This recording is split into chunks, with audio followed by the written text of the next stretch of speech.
Seja bem-vindo. Você está na Educa Web Radio.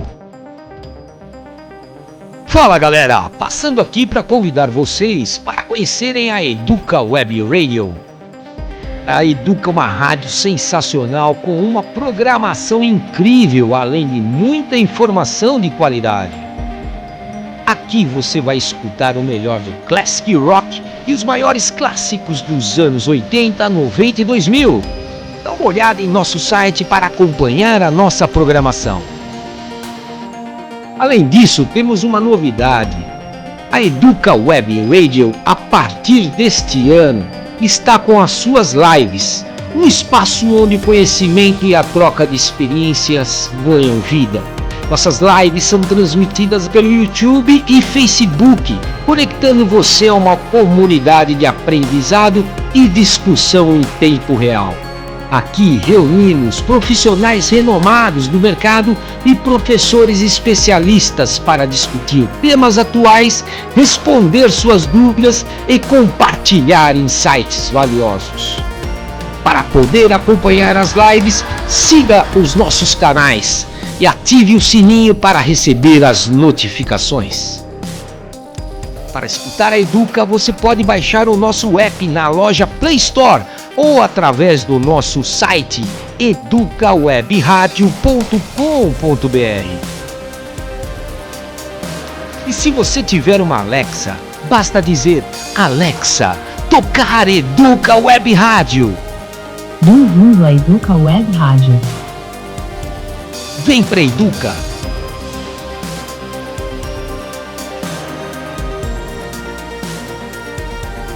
Olá pessoal, sejam muito bem-vindos a mais uma live aqui da Educa Web Rádio.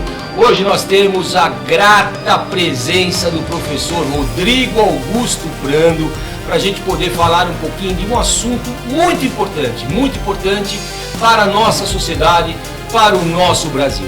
Mas antes de mais nada, Prandinho, muito obrigado pela tua presença. Para nós da Educa é uma inenarrável satisfação tê-lo aqui conosco para esse bate-papo, para que a gente possa conversar sobre um assunto muito importante para o nosso Brasil. Meu amigo, professor Fulvio, é um prazer estar aqui contigo, né? A gente se encontra praticamente quase todos os dias na universidade, estamos aqui gravando. E só para deixar aqui um depoimento, né, da importância do seu empenho na construção dessa rádio.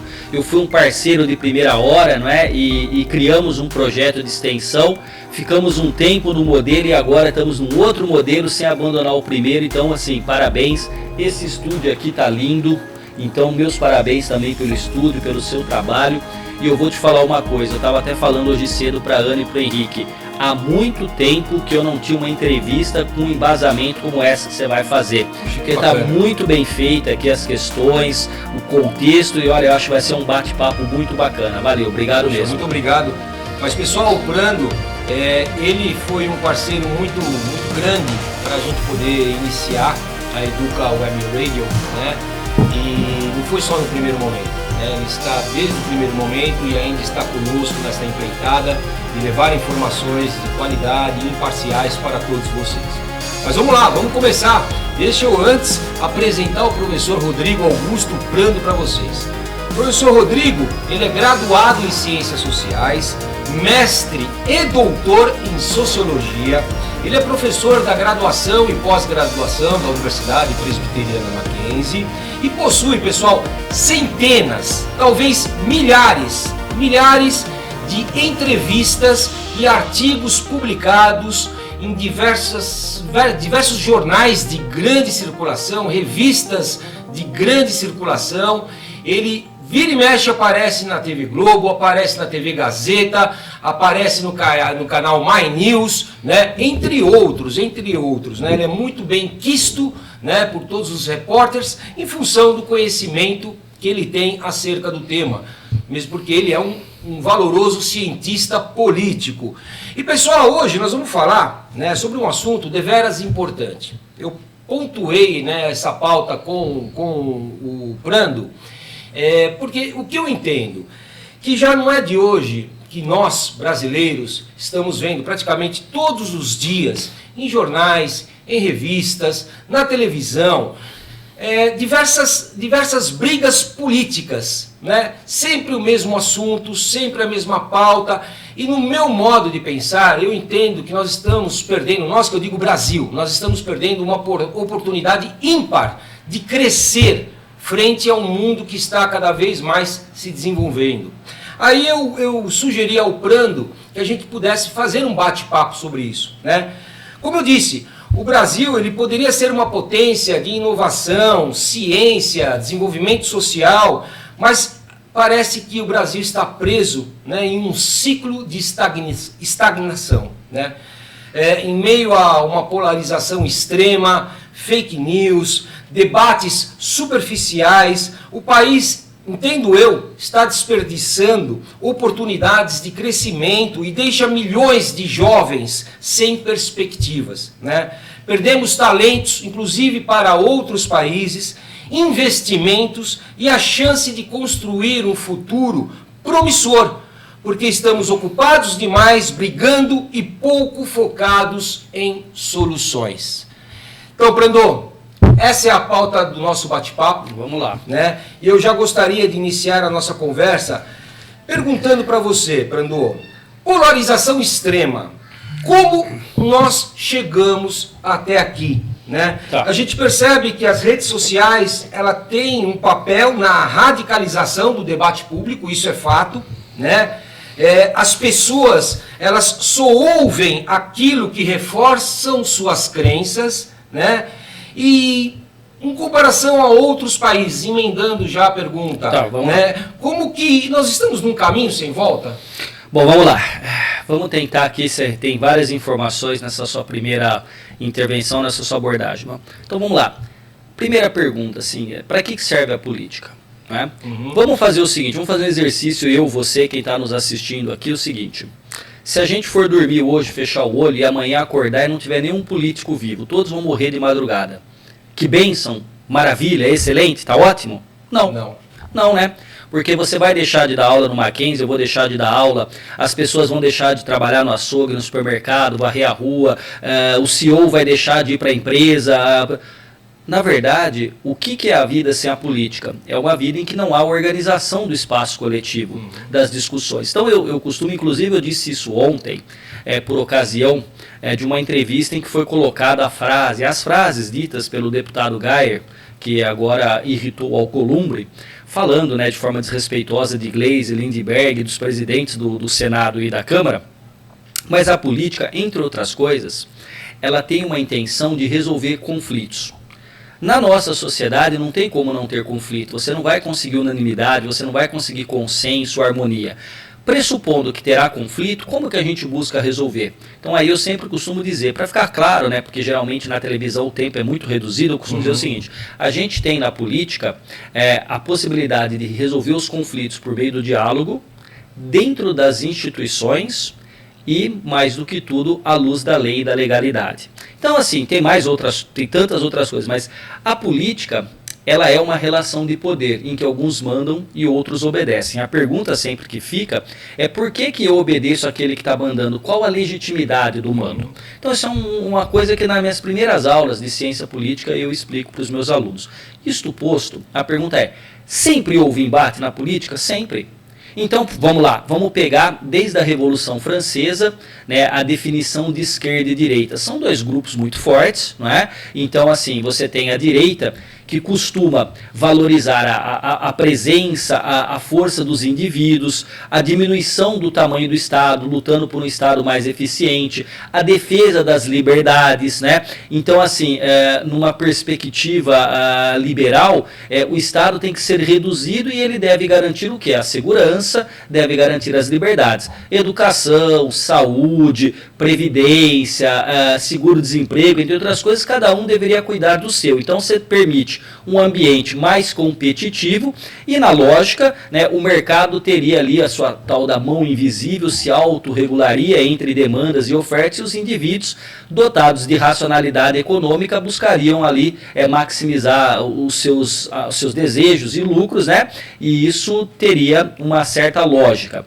Agora, a gente sabe que, historicamente, né, o mercado por si só não consegue muito bem criar riqueza, isso é fato, né? O capitalismo criou mais riqueza riqueza do que qualquer outro evento histórico anterior, só que cria riqueza ao mesmo tempo que cria miséria, desigualdade, violência, entre outras coisas, não é? E aí você tem aqueles que são de esquerda, que vão lutar pelo quê? Por uma maior presença do Estado, programas sociais mais robustos, a defesa da igualdade, da divisão da riqueza, da geração. Lembra aquela história, né, que o Delfim Neto falava que primeiro o bolo tem que crescer para depois dividir durante o regime militar no Brasil?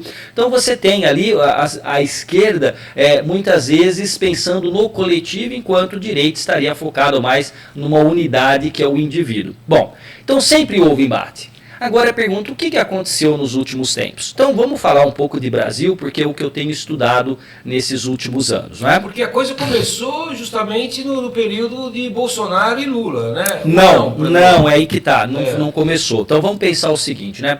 Vamos lembrar que em 1989 nós tivemos um segundo turno entre Lula e Collor. Collor foi eleito. Perfeito. Collor não termina o governo porque sofre um processo de impeachment, ele renuncia antes. E aí você tem um mandato tampão do vice, que era o Itamar. O Itamar assume, o Itamar não tem trânsito, especialmente nas elites paulistas, né, nas elites paulistanas, entre outras coisas, enfim, não conhece o Brasil de uma maneira mais ampla, e aí o Fernando Henrique é convidado para ser o ministro do Itamar. E ali o Fernando Henrique assume o Ministério das Relações Exteriores e depois o Ministério da Fazenda, né? E ali o Fernando Henrique cria, junto com um grupo de brilhantes economistas, o Plano Real. Então ele coordena, o Plano Real ele não é, o Fernando Henrique é um sociólogo, depois tem o seu doutorado, não, a sua livre docência, enfim, e ele é catedrático em ciência política pela USP. Mas o Fernando Henrique lidera um grupo de economistas e o Plano Real consegue o quê? Efetivamente controlar a hiperinflação, não é? E consegue estabilizar a economia brasileira. E aí o Fernando Henrique ganha do Lula em 94, sendo candidato do governo, Itamar não saiu candidato, Fernando Henrique ganha no primeiro turno em 94, e em 98 Fernando Henrique é reeleito no primeiro turno. E o PT sempre fez uma oposição muito dura ao governo Fernando Henrique Cardoso. Então o governo do Fernando Henrique era chamado de governo neoliberal, um governo que entregava o Brasil, inclusive na propaganda do PT, o FHC e os tucanos quebraram o país 3 vezes, né? Porque o Fernando Henrique enfrentou crises econômicas da Ásia, do México, né? Que chacoalharam o país, inclusive o Plano Real. Nossa economia no limite, não é? E aí o Fernando Henrique continuou governando, permitiu que se falasse tudo que se falou, porque o Fernando Henrique é um democrata, e aí chega lá 8 anos de Fernando Henrique, ele não pode concorrer, sai um outro candidato do partido dele, do PSDB, e é derrotado, ganha Lula. Então nós estamos falando aí já de 2002. E o Lula ganha e o Fernando Henrique faz uma transição das mais democráticas possíveis. O que é isso? Ele monta um gabinete com os seus principais ministros para mostrar, olha, o Brasil está nessa situação e a gente entrega tudo para vocês. Está aqui o computador, está aqui o pendrive, está aqui isso, enfim, mostra como é que estava o Brasil. E o Lula estabelece um gabinete de transição com pessoas da confiança. Esse modelo foi tão importante que acabou tornando-se uma lei para fazer a transição entre governos, não é?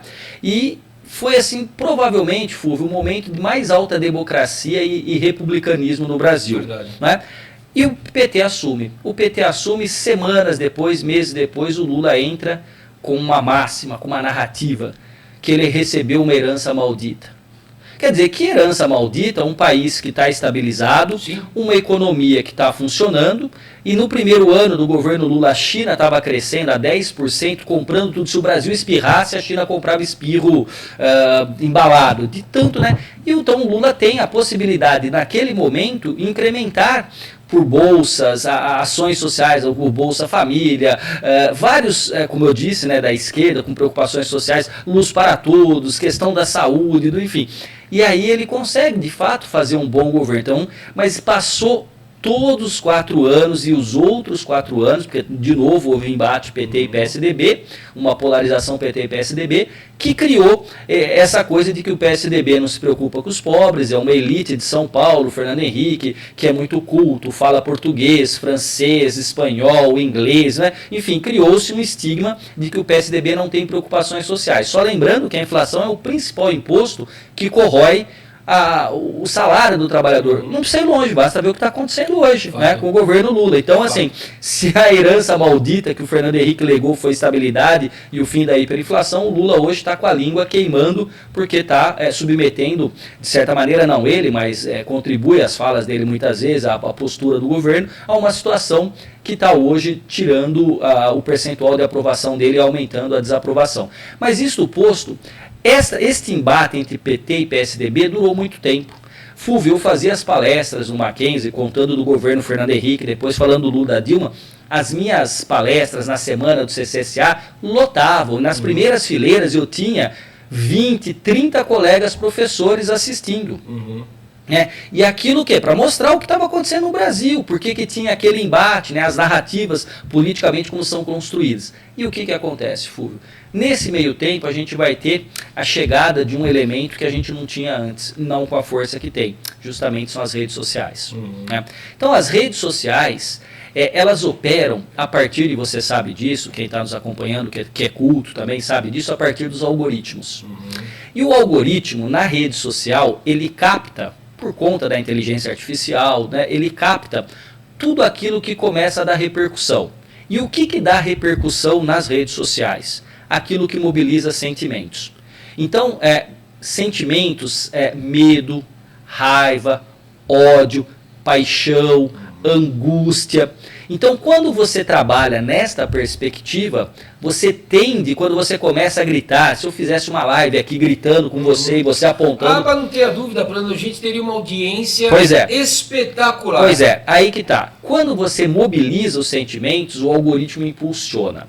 E aí você tem vários fenômenos que começam a acontecer. E vamos pontuar alguns deles, porque você já até colocou. As formações de bolhas. Eu tenho uma imagem de um livro que está gratuito da Fundação Fernando Henrique Cardoso, chamado assim, Sobrevivendo nas Redes. E é da eleição de 2014. E é interessante que o programinha de computador começa a pegar cada pontinho de interação e aí vê quem é de esquerda e de direita, ou seja, quem estaria apoiando o PT ou o PSDB. E já aparece ali, de uma maneira muito interessante, duas grandes bolhas. De um lado, tudo pintado de azul, concentrado, porque os pontinhos vão se concentrando, pinta. Do outro lado, de vermelho. E o meio tem os fiozinhos muito tênues. O que começa a mostrar? A formação das bolhas. O que são bolhas nas redes sociais? Geralmente, né, quando eu e você, então você e eu, trabalhamos no mesmo lugar, temos praticamente a mesma condição de renda, a gente vai ao cinema, ao teatro. Então, até por uma questão sociológica, a gente tem uma relação dentro da classe social ou do grupo ao qual nós pertencemos. Então, quando você faz parte de uma universidade, do trabalho, de uma religião, de um grupo do condomínio e tudo mais, você começa a compartilhar, especialmente no WhatsApp, as informações. E aí você começa a criar duas bolhas em que, se você, por exemplo, tem um perfil de direita e conservador, você costuma receber mensagens com esses mesmos valores. Verdade. Imediatamente você lê e fala, é isso. O que acontece? Um fenômeno chamado viés de confirmação. Então você lê aquilo e fala, que bacana, é isso mesmo. E aí, imediatamente, você dá um like e compartilha. Os algoritmos vão captando isso, ou no WhatsApp, não no WhatsApp, mas nas redes sociais, e vão dando tração a isso. Vão reverberando, né? Vão reverberando. Do outro lado, a mesma coisa. Só que o que faz essa bolificação, essa formação de bolhas? Faz com que você valorize a polarização. Mais do que isso, os sentimentos extremistas, à esquerda ou à direita, ganham força. E ganhando força, você interdita um diálogo ao centro, um diálogo moderado. Então eu até me lembro uma vez que alguém falou assim, mas você não pode ser um pouco mais enfático, bater na mesa ou dar um número? Eu falei assim, então, se você quer, chama outra pessoa, porque eu não vou dar soco na mesa para você ter audiência. Eu estou aqui fazendo uma análise que pode até ser equivocada, mas no meu equívoco é um equívoco honesto, porque eu posso não ter um dado, mas eu não vou fazer algo para chamar a atenção das redes sociais. Depois nunca mais me chamaram para esse veículo. Ótimo, eu não queria mesmo. Né? Paciência, faz parte. Então você tem a formação das bolhas, o viés de confirmação, e aí você passa a ter um fenômeno. Aí as pessoas dizem, mas o pessoal da direita, ele é muito perseguido. Mas será que é da direita ou nós estamos falando da extrema direita? Porque se você for falar da direita, você pode ter uma direita que é conservadora, você pode ter uma direita que é liberal, E você pode ter uma extrema-direita. Essa extrema-direita é uma extrema-direita que capta, como poucos conseguiram captar, esse novo modelo de interação, que não é mais a interação face a face, face to face, ou vis-à-vis no francês, cara a cara. Ela é uma relação, uma sociabilidade, como nós dizemos na sociologia, assentada no quê? Na interação pelas redes. Ela não é presencial, ela não é necessariamente síncrona, ela pode ser assíncrona. E essa extrema-direita, como poucos entendem, que o mundo hoje opera nessas bolhas, reverbera aquilo que mexe com os sentimentos, e aí você tem a emergência de líderes populistas. O que é um líder populista?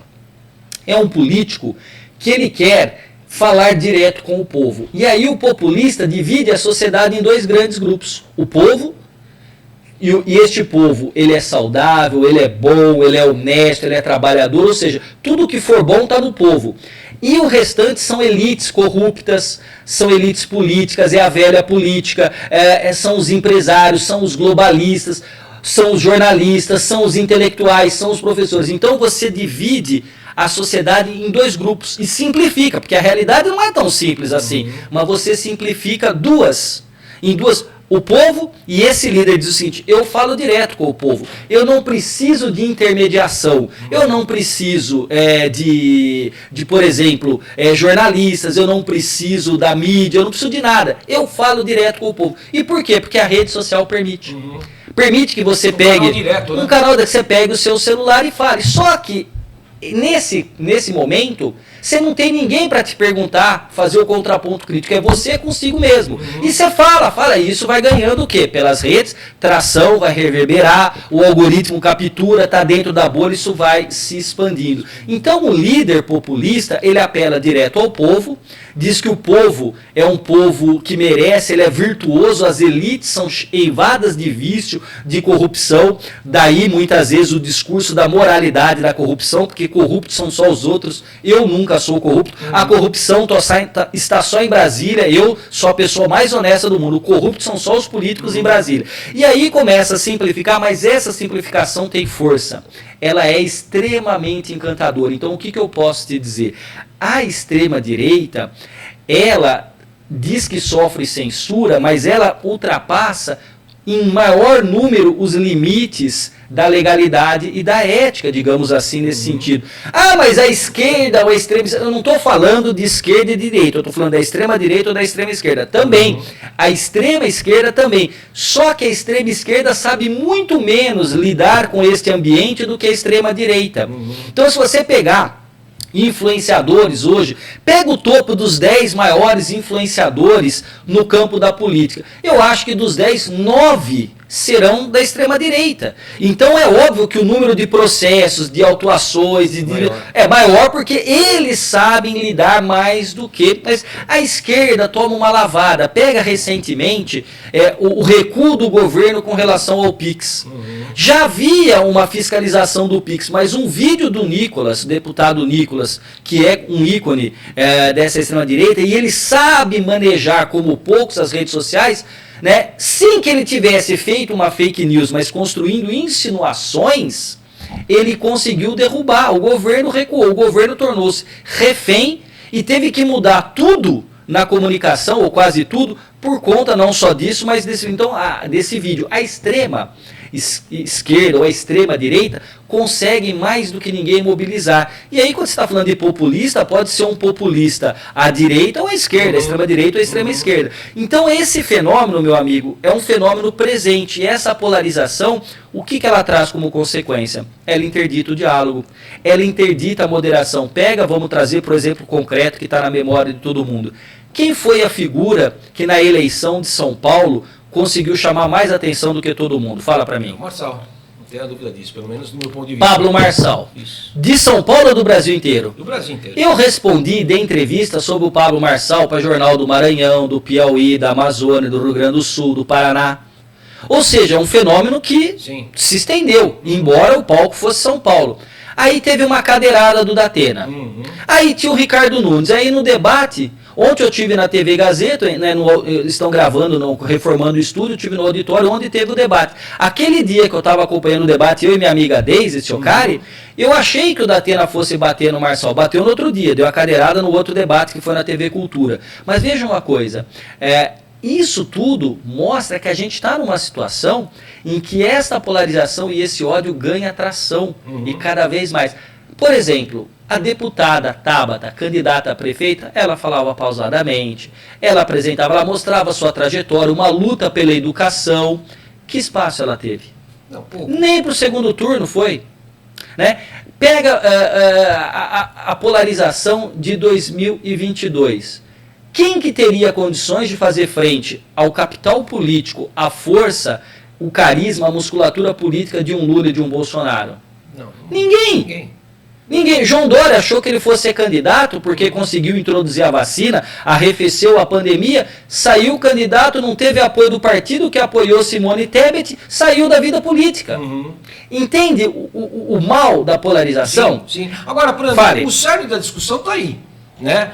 Você esclareceu para todos nós aí diversos pontos maravilhosamente bem, mas essa é a discussão, sabe? Não se avança, e até o título, né, dessa live que a gente coloca como a juventude sem futuro, é uma pergunta, a juventude está sem futuro, porque a gente só vê essas discussões, não passa, pelo menos esse é meu sentimento, né? Se a gente pegar o Estadão agora, que você trouxe, que está ali, tem reportagem falando do Lula, tem reportagem falando do Bolsonaro, você põe na Band News, lá tem tá falando do Bolsonaro, tá falando do Lula, você põe na Jovem Pan News, você põe na CNN News, você põe na Globo News, só se fala disso. Enquanto isso você vê outros países avançando tecnologicamente, cientificamente. Então vamos lá. Não, você tem razão.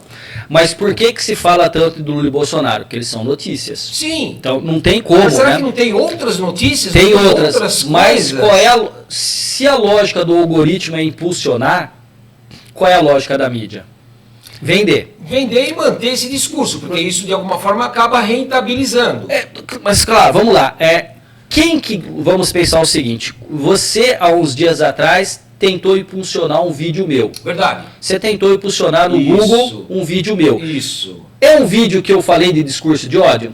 Eu xinguei alguém? De forma alguma, e não era fake news. Não, e só para vocês entenderem, pessoal, esses dois vídeos, né, vídeos curtos, né, que o professor Rodrigo Augusto Prando grava para a Educa, eu quis patrocinar para ganhar visibilidade, para que a gente, o nosso canal, né, nós somos uma rádio pequenininha, nós estamos começando agora, nós temos poucos inscritos, temos hoje 600 e poucos inscritos, então a ideia é impulsionar para que as pessoas possam ter acesso ao nosso conteúdo, possam tomar conhecimento do que a gente faz, desse trabalho, que eu diria que é social, né, Prando? Trabalho social, trabalho de levar informação, e o Google simplesmente não permitiu. Tá, então não permitiu. Por quê? Porque não permitiu. Agora vamos lá. Quando se permite, quando um vídeo, por exemplo, o vídeo lá do Pix, do Nicolas, teve 200 milhões de visualizações. Parece que era o vídeo mais visualizado por algum critério em todos os tempos, né? Quem que ganha dinheiro com isso? A pergunta é, o senhor Elon Musk, hoje auxiliar direto de Donald Trump, quando diz que não vai acatar a decisão do Supremo Tribunal Federal no Brasil, por que ele acata de outros países que têm governos ideologicamente alinhados?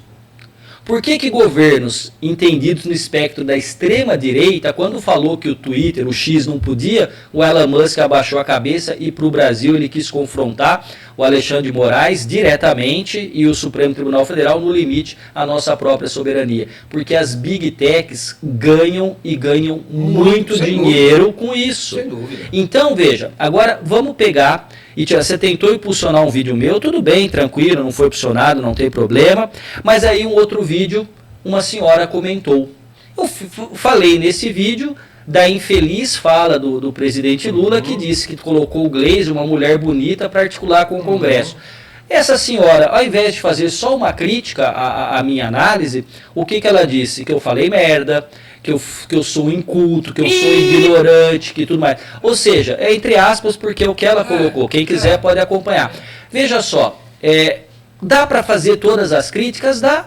Com educação. Com educação, respeito. aí que tá. A polarização não valoriza isso, meu amigo. A Tá polarização, tudo muito a errado. polarização valoriza a gritaria, o xingamento, o confronto, o embate. O destempero das pessoas. Porque mexe com o quê? Mobiliza essencialmente os sentimentos. Né? O Weber, que é um autor clássico da sociologia e da política, fala das ações sociais. Ele diz que a gente pode agir a partir de geralmente 3 grandes postulados, né? A tradição, a emoção, a racionalidade. Quando você age pela racionalidade, você pondera a relação entre meios e fins. Aí eu pergunto para o meu aluno, qual que é o seu objetivo na minha disciplina?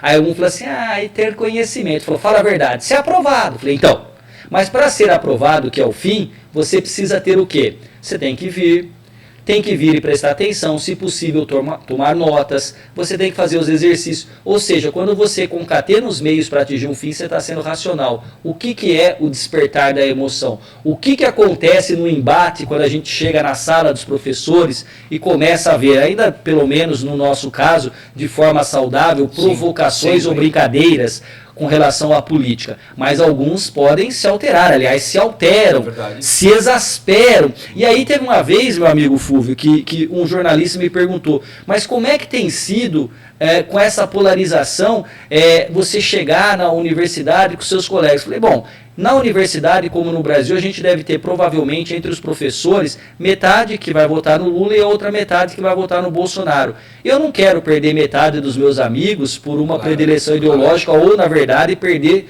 100% de repente se eu não gosto de nenhuma das duas opções. Então a gente tem que aprender a separar, mas a polarização faz isso. Por que o Brasil não se mobiliza para outras coisas? Porque a gente, infelizmente, está enredado nisso. Eu quero, meu amigo, em breve, escrever um artigo dizendo assim, por um Brasil sem Lula e Bolsonaro. Por que eu estou dizendo isso? Porque a gente tem que virar a página. Né? Veja só, Fúvio, eu tenho 47 anos de idade. Em 1989, quando eu tinha 11 anos, o Lula foi candidato à presidência. Eu tenho 47 anos, o Lula é candidato. Eu terei 48 anos e o Lula talvez queira sair para reeleição. Nós precisamos entender que a democracia tem a sua oxigenação na alternância do poder. Agora, tem algo fundamental, né? A gente não pode transformar o adversário em inimigo.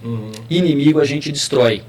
Então, a extrema-direita, no caso, aqui do Brasil, acostumou-se a olhar o outro não como um adversário com o qual eu posso discordar, às vezes de uma maneira muito dura, mas eu convivo. Porque, veja só, você e eu, ou até outros colegas, já tivemos embates duros. Por acaso, houve desrespeito? Não houve, não é? Agora, nós estamos no ambiente acadêmico, não é? A maioria das pessoas estão onde? Dentro das bolhas. E esse aí, para finalizar isso e a gente partir para lá, a gente pode inclusive ter um fenômeno, Fulvio, chamado dissonância cognitiva.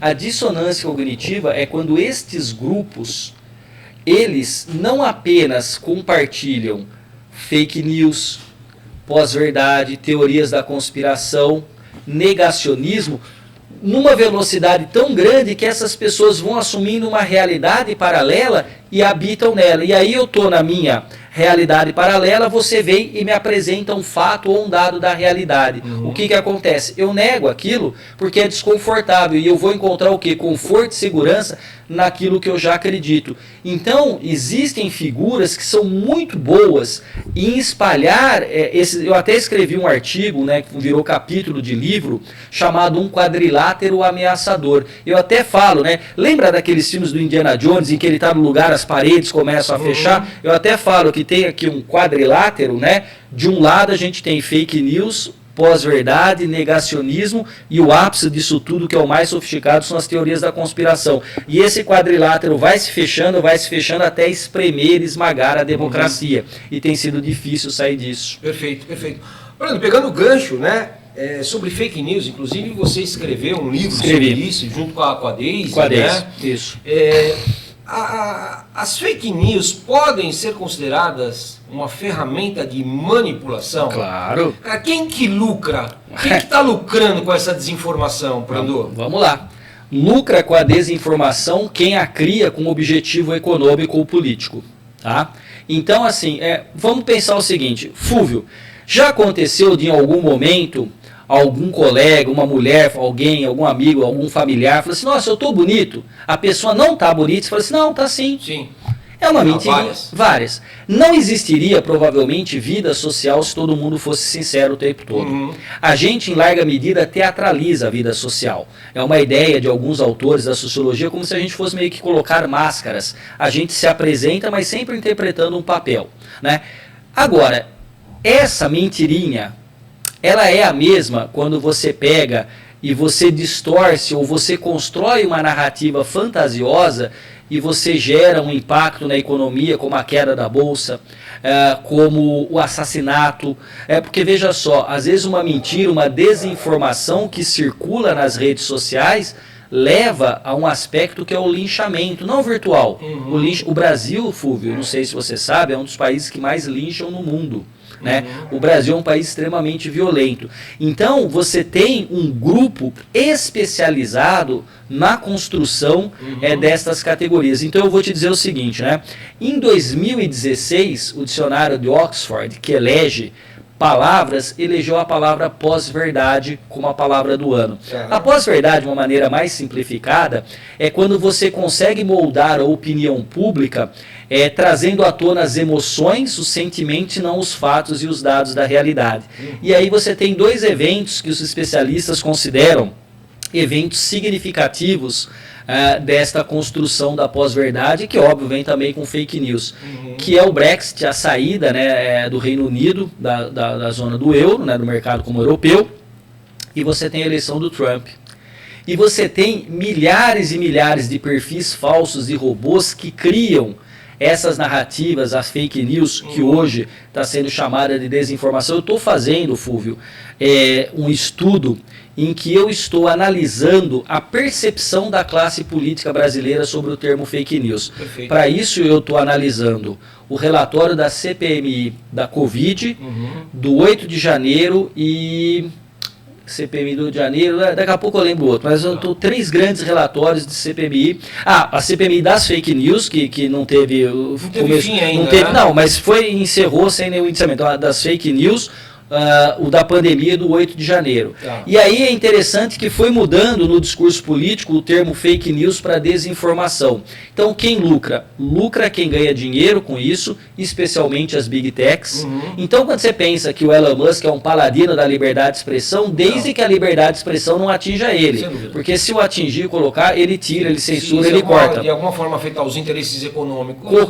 Já era. Então não é uma liberdade. A liberdade para mim, falar o que eu quero e não para todo mundo falar o que quer em relação a mim. Então isso não é liberdade de expressão. Então, Fúvio, esses elementos se concatenam e a gente tem um problema, porque assim, um professor está dando uma aula e ele fala de um conceito e ele diz, não, mas não é isso não. Não, mas como que não é? Ah, mas o meu tio falou que não é. Não, o seu tio porque ele recebeu. Aí tem até uma brincadeira, tem um grupo de comediantes, e aí o cara falou assim, ô meu amigo, fala aí sobre a Terra plana. Ele falou, não, é isso mesmo. Eu acho que é o menino lá tem o sobrenome Portugal. Você falou assim, Diogo Portugal. Não é o Diogo Portugal, não, eu tô Rafa alguma coisa, enfim. Ele falou assim, não, tá tudo, é verdade, a Terra é plana, é isso.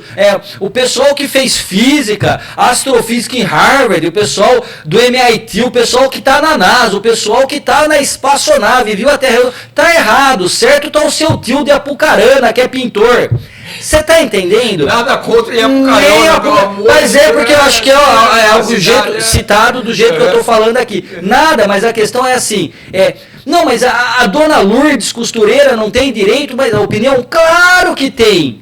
Agora, a dona Lourdes costureira tem direito à opinião, a opinião não é a conceituação do fenômeno. E aí, Fúvio, o cientista, o professor, o jornalista tem perdido cada vez mais espaço neste mundo de narrativas fantasiosas. Tem sido cada vez mais difícil o exercício de um professor em sala de aula. Entre outros aspectos, porque os alunos também têm acesso a uma quantidade de ferramentas que nós sequer sonhávamos na nossa juventude. Agora, a questão é a seguinte, ferramenta é meio, ela não é fim em si próprio.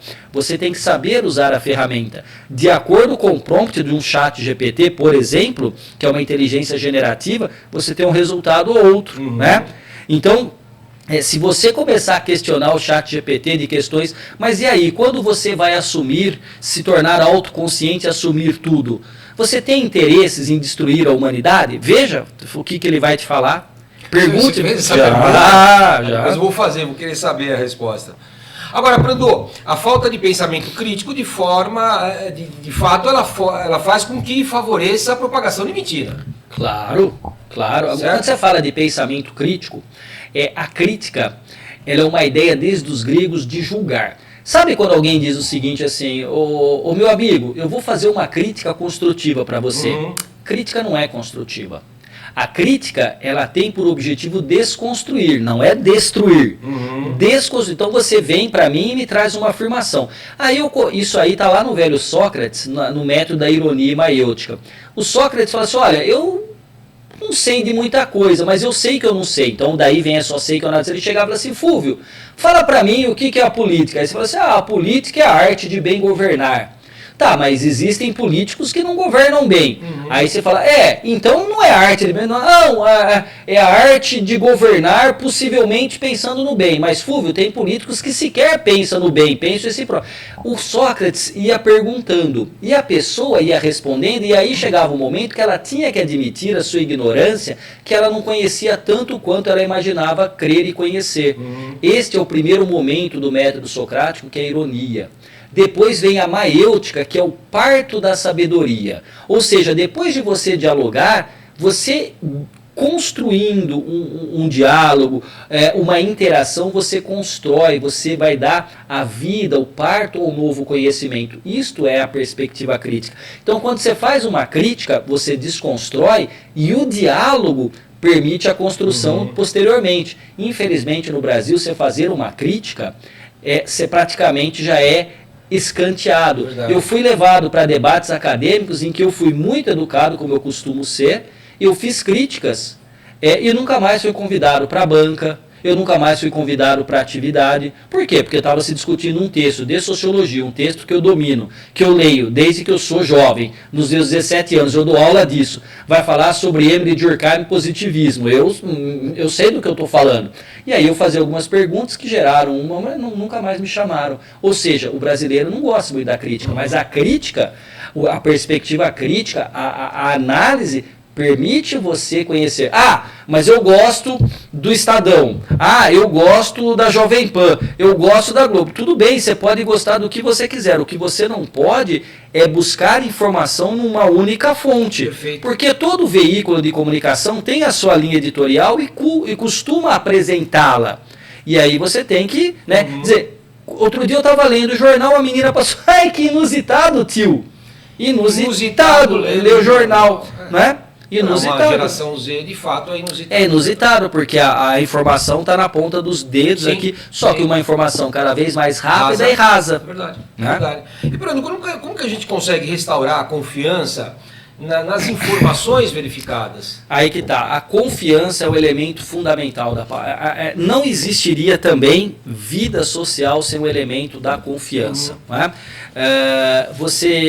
Existe um livro do Aronson chamado-se O Animal Social, que eu usei recentemente, o ano passado, para uma aula na pós-graduação na USP. Não existe, veja só, núcleos humanos costumam ter relações estáveis até um determinado número de pessoas. Eu não me recordo aqui, mas digo assim, até 50 pessoas a gente vive com certa estabilidade nas relações e com confiança. A partir daí, você passa a ter outras formas de mediação e o nível de confiança cai. Se você for olhar, tem pesquisas que apontam que nós brasileiros somos, das sociedades pesquisadas, aquelas que menos confiam uns nos outros. Então a confiança, eu diria para você, e a solidariedade são elementos imateriais. Imagina a sociedade, é uma metáfora muito simplória, mas só que imagina um muro de tijolinhos. Entre um tijolo e outro, para esse muro não cair, o que a gente precisa? Uma argamassa, um cimento. Até quando eu falo tem que amalgamar, mas você tem uma argamassa. A confiança e a solidariedade seria esta argamassa e esse cimento que, mesmo não aparecendo entre eu e você, existe algo que nos permite convivermos juntos em sociedade. Então, como é que você restabelece, não é, a confiança na informação, nos meios de comunicação, nos mediadores. Tem que ter uma educação digital. Ou a gente... Você acha que isso tem que partir das escolas? Não só das escolas. Quando eu digo educação, não estou apenas falando do ambiente escolar, mas também tem que ter uma educação digital na escola, tem que ter uma educação digital naqueles que estão operando as redes sociais. Por que as redes sociais não querem que o Brasil tenha uma lei específica? Por que, por exemplo, o Elon Musk não estabeleceu, como a lei exige, um representante? Porque se alguém tem que tirar algo do X... E por decisão judicial, quem que assina? Se alguém te acionar juridicamente enquanto pessoa jurídica ou enquanto pessoa física, você vai assinar, não vai? Sim. Quem que assina no Brasil se você não tem representante? De fato, precisa. Então, a grande questão é uma situação em quem você confia, quem vai fazer esse trabalho. Então, todos têm que fazer um trabalho de educação digital, né? Então, você fez há pouco um trabalho de educação digital. Uma senhora que foi lá de maneira muito deselegante, mal educada, falando que eu falei bobagem, né? Enfim, agora, né? Mas que eu não falo, que eu sou um inculto, um ignorante, entre outras coisas, né? Eu estava com saudade dos petistas me xingando. Eu passei ano com os bolsonaristas, fazia tempo que os petistas não me xingavam. Agora voltamos à nova fase, né? São ciclos. Isso nunca antes na história desse país, né? Porque durante anos eu fui xingado pelos petistas, nos últimos 4 pelos bolsonaristas. Agora eu estou conseguindo ser xingado pelos dois. É uma situação interessante. Mas veja só, você fez uma educação. O que você falou lá? Você escreveu o seguinte: obrigado pela sua participação. Sim. Nós estamos aqui para levar conhecimento, informações. Imparcial é um termo que eu sempre tenho dificuldade, porque eu acho que ninguém é imparcial. Por exemplo, se você perguntar, eu sou imparcial? Eu não sou. Por exemplo, tem uma fronteira que na minha vida, para eu estar aqui com você, ou em qualquer televisão, ou em qualquer jornal, eu não ultrapasso. Qual é esse limite? O limite da dignidade humana, o limite da democracia, o limite dos valores republicanos e da lei. Quando tem isso aqui, é a minha fronteira. Se você fosse uma pessoa que faz discurso do ódio, que vai aqui defender a liberdade de expressão da possibilidade de criação de um partido nazista, eu não viria discutir com você. Claro. Mas é uma opção minha. Todos nós, né, pelo menos o que eu conheço de você, claro que a gente tem parcialidades, né? Mas a nossa parcialidade não pode ser externalizada com esse objetivo que nós temos de levar informações para a sociedade. Aí é o que a gente trabalha, né, em sala de aula, que é a diferença entre o juízo de fato e o juízo de valor. É isso aí, né?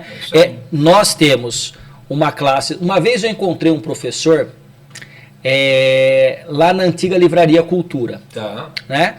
E aí nós nos encontramos e depois nos encontramos na fila para o cinema. Aí ele falou: nossa, que coincidência, professor Prando. Eu falei: não é coincidência, a renda é mal distribuída no Brasil. Ele riu e falou: piadinhas sociológicas. Mas veja, o que eu estou querendo dizer? A gente tem uma cor de pele, a gente tem uma posição na sociedade, nós temos uma religião, nós temos a participação em movimentos, nós temos a participação em grupos, quer dizer, isso molda a nossa visão de mundo, os nossos valores. A grande questão é que um professor, em sala de aula, ele vai buscar a discussão, a apresentação, e ele não vai fazer proselitismo político. O que o velho Weber, que eu falei há pouco, chama de ética da convicção e ética da responsabilidade.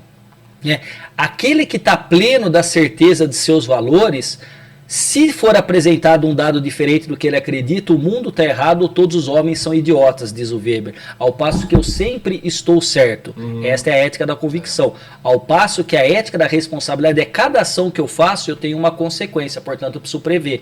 Eu preciso agir de acordo com as consequências daquilo que eu quero. Perfeito. Bruno, vamos falar um pouquinho agora sobre liberdade de expressão, vamos. E versus discurso do ódio, né? Cara, onde que a gente consegue traçar um limite, né, do que de fato é a liberdade de expressão das pessoas, né, ou acaba sendo, né, interpretado como um discurso de ódio? Isso é extremamente complicado de se entender isso. Não, né? É complicado. Porque você falou, né, aqueles que acreditam em determinados pontos, eles vão dizer por alguma forma que se alguém bloquear, vai falar, não, estão tirando a minha liberdade de expressão, estão me imputando um discurso de ódio nas minhas falas. Complicado isso, né? Sim, é complicado, mas há limites. Né? Você não pode, veja só, o nosso ordenamento, eu não sou jurista, eu não sou operador do direito, mas eu costumo dizer que todas as vezes que hoje eu sou chamado para falar de política, do meu lado tem um advogado. Ou porque um presidente vai ser preso, ou vai ser solto, ou vai ser julgado, ou alguma coisa está acontecendo. Antes era eu e um economista. Falava-se de democracia, de política e de desenvolvimento econômico, desenvolvimento sustentável. Há uns anos para cá é um advogado. Vamos lá. Não existe nenhum direito absoluto. Perfeito. O direito à vida é absoluto no Brasil? No Brasil, não. Não, porque você tem a possibilidade de pena de morte em guerra, ou inclusive, se entra alguém aqui armado e a gente joga o capacete do Senna, a gente recorre a meio moderado para o exercício da legítima defesa, que é um estatuto que me permite. Então, nenhum direito é absoluto. Então, o que as pessoas têm feito? As pessoas, e aí você pega as contradições nisso que eu vou falar. Quer dizer, o direito à liberdade de expressão todos nós temos. Fúvio, desde 2013, quando o Mackenzie contratou a assessoria de imprensa, eu dei milhares de entrevistas. Não tem uma semana em que eu não falo. Em época de eleição, eu dou 7, 8, 9, 10 entrevistas por dia.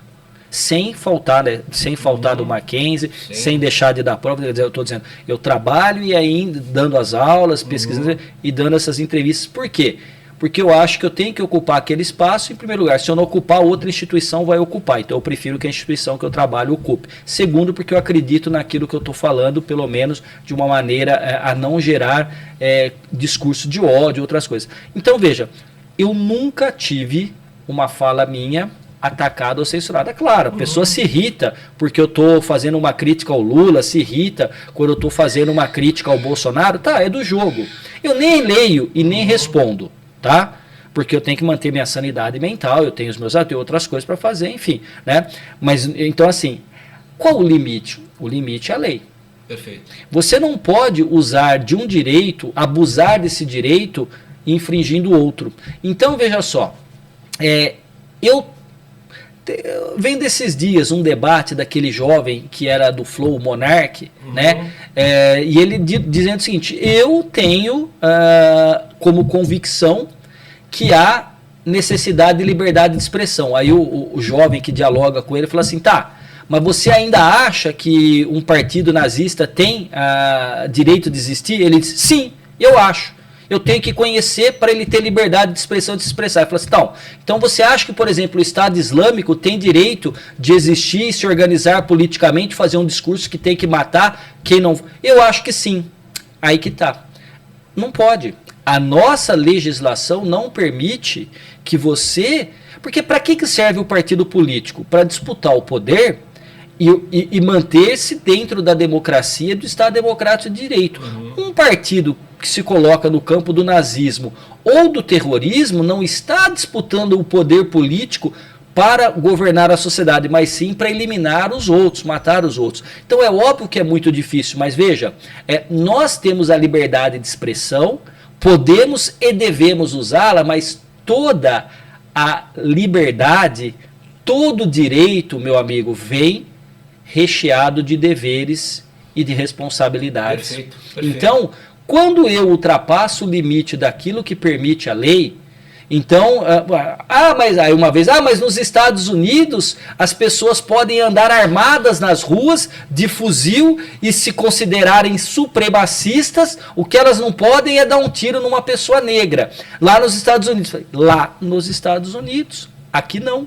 Aqui você não pode fazer uma passeata armado com discurso de ódio, racista, misógino, xenófobo, você não pode, porque existem limites. Você não pode usar um direito para tentar suplantar o outro direito. E aí, para finalizar esse tópico, pega o ferrenho defensor da liberdade de expressão e o contraponha a decisões que ele tomou, como eu falei no caso do Elon Musk. Por que aqui no Brasil a liberdade de expressão para ele tem que ser plena e lá com o Viktor Orbán ele abaixou a cabeça? Por que em outros países, como a China, ele abaixa a cabeça? Por que então ele quer enfrentar? não existe direito absoluto. Você tem direito à sua expressão? Claro. Eu, quando escrevo um artigo, eu assino. Eu estou aqui, tem o meu nome, você deve ter colocado e vai colocar de novo. Então, eu respondo pelo que eu estou falando, porque eu sou consciente. Eu não posso falar o que eu bem entendo, extrapolar, né? Extrapolar os Exceder limites da legalidade. Né? Brando, muito estamos falando, né, de que é o STF que está decidindo o que pode ou o que não pode ser dito, né?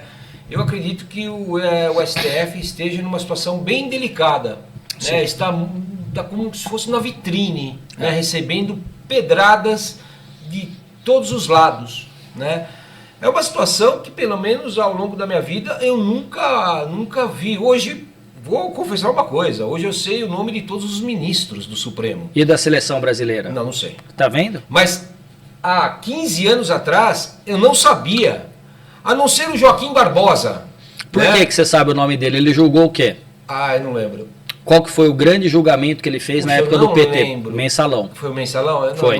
Mas enfim, eu não sabia. Hoje eu sei, né? Tá. Então, quer dizer, eles estão muito na mídia, na vitrine, né? E muito... o Alexandre, Sim. Vossa Excelência, né? Alexandre de Moraes, né? É que está decidindo quem pode falar, quem não pode falar, porque ele é esquerdista, porque ele está mancomunado com o governo atual e que querem acabar com os bolsonaristas, com a direita. Não. E aí, meu irmão? Não é verdade. Não era. Não. Tem problema. Veja só, instituições são feitas por pessoas que nelas estão. Então, você tem 11 ministros. Eu já fiz críticas ao Supremo Tribunal Federal inúmeras vezes. Decisões de ministros inúmeras vezes. Tem água ainda aí, tá tranquilo. Eu já fiz críticas. Você pode gostar do ministro Alexandre de Moraes, do Xandão, que quase saiu aí o Xandão, você não quis dizer, você falou excelente. Não. Tem que tratar com respeito, né? Claro, mas os apelidos também se eu fosse íntimo dele, se eu fosse amigo, eu chamaria de Xandão. Jamais faria isso, né? Aqui como eu fiz, que eu não sou íntimo. É uma questão de respeito, né? Eu acho que sim, mas o apelido... Ele não chegou lá por conta do rostinho bonito dele. O apelido é também uma tática dessa de você não só... despersonificar a pessoa. Então, você acha que é algo pejorativo?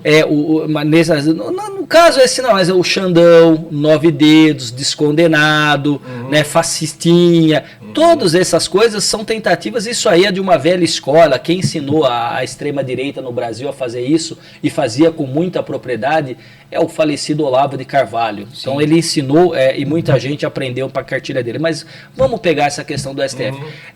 Como eu disse, as instituições são feitas para as pessoas que nelas ocupam. Existe, obviamente, os limites institucionais. E aí, desde você fala do Joaquim Barbosa, é uma lembrança interessante. Então, o que aconteceu de diferente para o Joaquim Barbosa ser conhecido? O julgamento do Mensalão passou a ser televisionado. A TV Justiça. Com a TV Justiça, a TV do Supremo Tribunal Federal, televisionar o julgamento, tornou os ministros conhecidos. E os embates, inclusive entre esses ministros.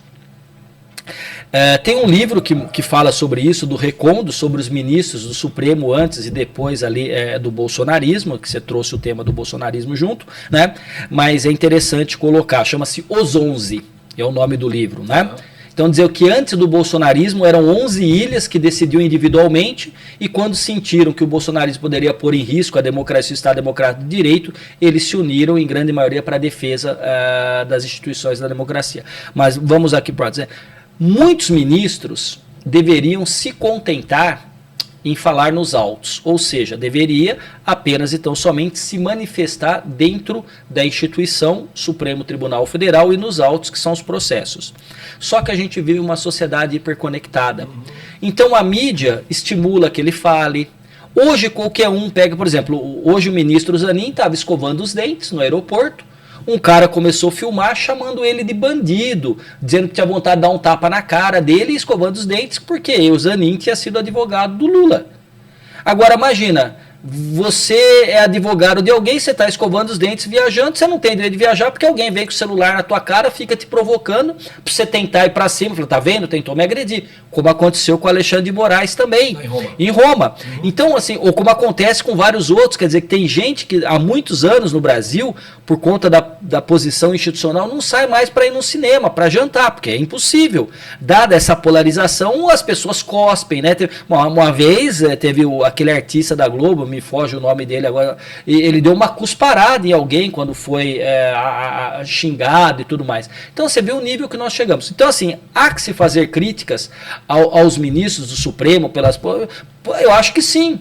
Eu acho que sim. Por exemplo, quando o ministro fala perdeu o Mané, quando o outro ministro fala vencemos o bolsonarismo, eu acho que ele está extrapolando. Poderia ser evitado, né? Não, teria que ser evitado, porque ele não está ali como ator político, ele está ali como um ministro. Embora, o que acontece quando ele fala isso? São as emoções. Este ministro é um ser humano. Porque, veja só, eu critico o Alexandre de Moraes, eu critico o Gilmar Mendes. Ok, a diferença é eu mando um vídeo, eu mando mensagens dizendo que eu pegaria as filhas e as estupraria em praça pública, as esquartejaria e queimaria. Isso foi algo que eles receberam cotidianamente. Fúvio, cotidianamente. Os ministros, as ministras receberam que elas seriam estupradas, que elas seriam viciadas em praça pública.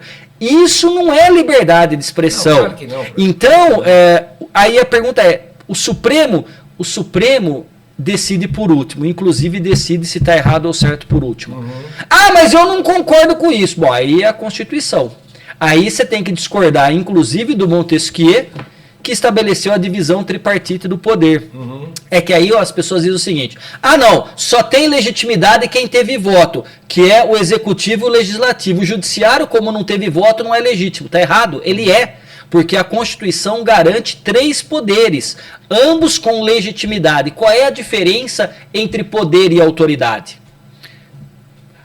Um traficante que fecha uma rua, um miliciano que cuida de uma comunidade com um fuzil e permite toque de recolher quem entra e quem sai, tem poder?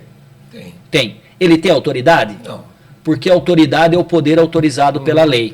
Os ministros do Supremo e os políticos têm poder e autoridade. Têm poder porque são investidos legitimamente nos seus cargos, nas suas funções, e têm autoridade porque é um poder autorizado pela lei. A segunda... A autoridade é autoritarismo? Não, porque exercer a autoridade também tem limites. Primeiro, você não suplanta os outros poderes. Então, você teve, durante anos, tem uma outra pesquisa que eu estou fazendo em paralelo, que é uma análise do discurso político do Bolsonaro. O Bolsonaro passou anos, durante a pandemia, atacando os governadores, os prefeitos, o Supremo Tribunal Federal, a ciência e a vacina. Os jornalistas, anos ele atacou. Quando a pandemia arrefeceu com a vacina, eu falei há pouco para você que todo populista precisa do inimigo. Quem que passou a ser o inimigo do Bolsonaro? A urna eletrônica e as eleições e a falta de legitimidade porque o voto não era impresso. Mas pode acontecer a invasão. Pode, qualquer um pode inclusive invadir agora, mas entre poder e o fato de ter, tem uma diferença. Então você tem que mostrar. O ex-presidente Bolsonaro dizia que ele ganhou em 2018 no primeiro turno e que ele tinha provas. Mas nunca apresentou. Instado a apresentá-las, nunca o fez. Foi a mesma coisa agora. Aí o presidente do partido dele, Valdemar da Costa Neto, pediu para que se desconsiderassem urnas no segundo turno. Espera um pouquinho, mas as urnas do segundo turno não foram usadas no primeiro?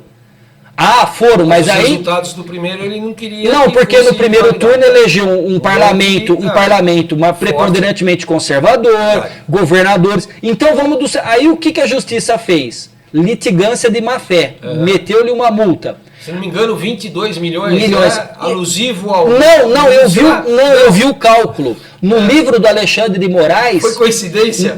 Deu um pouco assim, é um arredondamento, mas deu um pouco porque foi um cálculo de cada urna que foi atacada, quanto custaria, quanto seria o prejuízo para o erário público se todas essas urnas fossem retiradas, deu algo perto de 22 milhões. Tá. Então eu descobri o porquê do número. Entendi. Tá lá explicado. Tem... Não, porque o povo falava Todo mundo, que veio da cabeça do Alexandre Moraes. Do Alexandre, que era ministro, que era o né, ministro do Superior Tribunal. No TSE. Isso, Tribunal Superior Eleitoral. Isso. Não, mas não foi. Foi um cálculo de... Porque se pediu para eliminar os votos de um tanto de urnas. Se essas urnas fossem validadas, quanto custou o seu teclado aqui? Ah, meu teclado custou R$200. Multiplica 200 por tantos teclados que... Mais ou menos esse foi o cálculo. Então, Fúvio, o Supremo Tribunal Federal muitas vezes se coloca numa posição de vidraça desnecessariamente. Agora, dá para entender também que aqueles senhores investidos de posição institucional, aquelas senhoras, são seres humanos, são pais, são mães, que não têm mais o direito de andar na rua, que não pode tomar um café, que não pode ir no cinema, nem em outro país, que são atacados. Não é atacado porque assim, com licença, creio que sua decisão jurídica não tem validade legal. Não, é com agressividade. Não, você vai falar bandido, vagabundo, entre outras coisas. Agora, né? Me permita contrapor, né, claro. uma coisa que você fala. Né?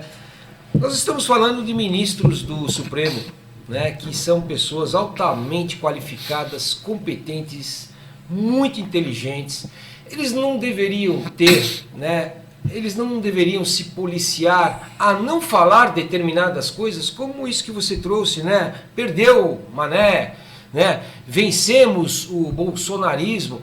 Ele deveria ter um sentimento ou um policiamento interno para não falar esse tipo de coisa, porque ele sabe que isso vai reverberar, isso vai causar, né, constrangimento para muitas pessoas, vai causar ataques, inclusive nas ruas, como você citou. Você não acha que uma pessoa do gabarito como eles não deveriam, né, ter mais cuidado com as coisas que eles falam? Sim, eu creio que sim. Não deveria ter cuidado também o que fala o presidente da República? Sem dúvida, não sem deveria dúvida. ter cuidado o que fala o presidente. Só um minutinho, deixa eu só completar o raciocínio. Não deveria ter cuidado o que fala o presidente da Câmara e o presidente do Senado, sim, né? Todos. O Fernando Henrique Cardoso sempre foi um intelectual, um acadêmico, e um dia ele foi fazer um comentário sobre a questão dos aposentados, e ele está dizendo assim, ó, quem aposenta muito cedo, tendo condições de trabalhar fisicamente, pô, um vagabundo. Ele falou aquilo, o PT caiu mas nossa senhora, caiu matando.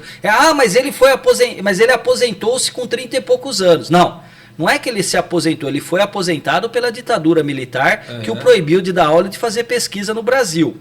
Então sempre, Fúvio, a gente tem que tomar cuidado com aquilo que a gente fala. Um ministro do Supremo mais ainda.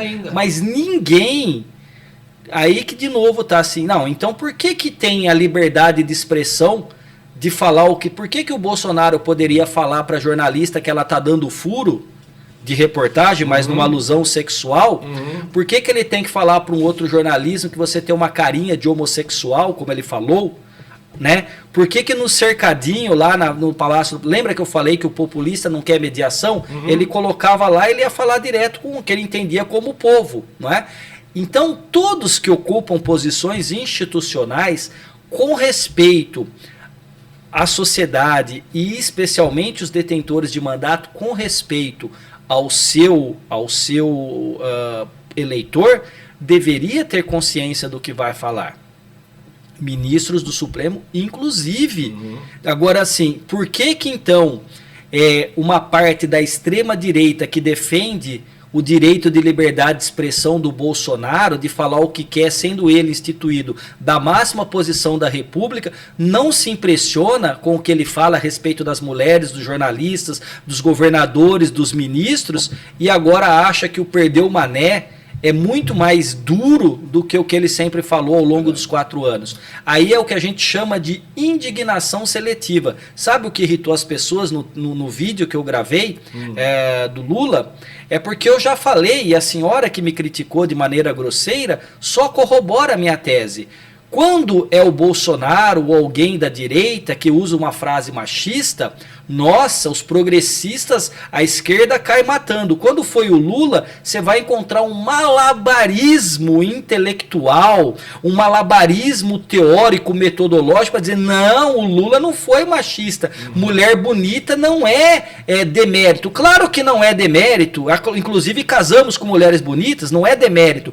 Agora, dizer que ela está numa função pela beleza e não pela competência é sim demérito. Veja, meu amigo Fúvio, da questão dessa sua pergunta e das indignações. Começamos com uma frase do Bolsonaro dizendo para as pessoas que as petistas são feias e incomíveis. Dias depois o Lula fala que ele havia colocado o Gleisi, uma mulher bonita, para fazer a relação com o Congresso, na Secretaria de Relações Institucionais. Aí o deputado Gayer diz o seguinte, e aí Lindenberg, vai deixar oferecer a sua esposa, o Lula, como um cafetão e GP, garota de programa, para o Davi Alcolumbre, o Hugo Mota? Não contente, o Gayer vai e diz o seguinte, e aí, não vai topar um trisal entre você, Lindenberg, Gleisi e Davi Alcolumbre? Veja, começou errado e termina extremamente errado. A pergunta é, não todos têm liberdade de expressão? Todos não podem falar Mas estão extrapolando os limites, todos os limites. Pois é, aí de novo, existem limites, que é legal. Então, aí vem uma nota de Carla Zambelli, apoia o meu amigo Gayer, que está defendendo a honra de Gleisi Hoffmann. Aí o Gayer solta, eu estava ao vivo ontem, ele tinha soltado uma nota dizendo assim, peço desculpas ao presidente do Congresso, senador Davi Alcolumbre. Ele pediu desculpa pro Alcolumbre, porque o Alcolumbre quer a cassação dele. Ele não pediu desculpa para Gleisi, pro Lula e nem pro Lindenberg. Entende o que eu estou querendo dizer? Eu não acho certo o ministro do Supremo falar o que fala, ele vai ficar mais quieto. Agora, os outros também não. E aí a gente vive uma sociedade em que qualquer coisa... Eu falei para você antes de entrarmos ao vivo que quando eu fazia análise de Dilma e de Lula, não é? Eu até uma vez escrevi um artigo e falei isso na televisão, dizendo o seguinte, o Tancredo Neves dizia, eu falei assim, mas o senhor mudou de opinião. Ele falou assim, claro que eu mudei. Eu não tenho compromisso com erro. Eu peguei esse mote dele e eu já estava vendo a governabilidade da Dilma se esvaindo. Antes do impeachment, disse, Dilma não apenas tem compromisso com o erro, como fidelidade, porque ela erra e continua errando. Agora, eu nunca disse que Dilma era uma vagabunda, eu nunca disse que Dilma era corrupta, eu nunca e jamais, veja a violência que as pessoas começaram a colocar nos tanques dos seus carros uma foto da ex-presidente Dilma com as pernas abertas onde você coloca a bomba para colocar combustível. É liberdade de expressão, eu estou me expressando no meu carro, não é um componente político. Eu acordo de manhã e eu voto lá no Mackenzie, e eu já vou para lá de paletó, porque não raro eu voto e já fico dando entrevista ou no Mackenzie ou saio. Eu fui na padaria, uma mulher estava com um cachorrinho, o cachorrinho poodle, estava com um bonezinho vermelho, foi um senhor que chutou o poodle dizendo cachorro petista. Quase matou o cachorro. Não, você veja o nível que nós chegamos. As pessoas estão surtando, né? Aí que tá, meu amigo. O cara faz um aniversário com alusão ao presidente Lula. Primeiro que eu não faria um aniversário meu com alusão a político nunca na vida. Mas é direito dele fazer. Tem direito o outro cara de entrar armado e dar tiro nele? Não. Então você vê que quando começa errado, termina tudo errado, né? Verdade. Tá cada vez pior. Verdade. Vamos que eu... Vamos. Pessoal, nós vamos fazer um breve intervalo, né? Daqui a pouco a gente volta aqui com o professor Rodrigo Augusto Prando nesse bate-papo incrível, né? E para esse segundo bloco nós vamos falar um pouquinho mais agora sim sobre os jovens, né? Os jovens do nosso país, tá bom? Voltamos já já. Olá, aqui Botini! Se você quer que a sua marca seja lembrada nos momentos mais importantes, eu recomendo a Bordado e Companhia. Eles são bons, Botini, eles são ótimos. A sua logomarca bordada numa camisa, camiseta, jaqueta, boné ou uniforme, eles fazem. Toalhas e enxovais para sua casa também fazem. Para quem gosta de cozinhar e para quem é da área da saúde, a Bordado e Companhia oferece a linha completa. Olha como a minha marca Botini ficou incrível com a Bordado e Companhia. Aí você pergunta, e o preço é bom, Botini? É ótimo! Por isso eu, Botini, recomendo. Entre em contato agora mesmo com a Bordado e Companhia e feche o seu pedido. Bordado e Companhia, bordando roupas e deixando memórias. Pessoal, estamos de volta aqui para esse bate-papo muito gostoso com o professor Rodrigo Augusto Prando, né? Prando, para a gente retomar a nossa conversa, vamos falar um pouquinho então agora sobre os jovens do nosso Brasil e a falta talvez de perspectivas, né? Como que a polarização, Prando, está afastando os nossos jovens do pensamento crítico? Tá, vamos lá. Quando a gente fala juventude, então vamos lá, quando a gente pensa a juventude, a gente pensa necessariamente numa questão cronológica, de uma certa idade, né? Aí você tem, no fundo, a constituição das chamadas gerações, não é? Então, geração Z, geração milênio e tudo mais, né? Agora, sociologicamente, jovens não são apenas definidos por idade, mas sim pela presença de suas vidas num dado contexto sociológico e histórico. Perfeito. Tá? Então, este jovem hoje é um jovem que, por exemplo, para mim e para você, eu completei agora 20 anos dando aula aqui no Mackenzie. Tá?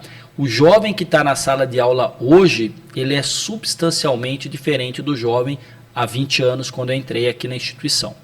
Então, perceba que há algumas questões que hoje, de fato, transitam na vida desse jovem.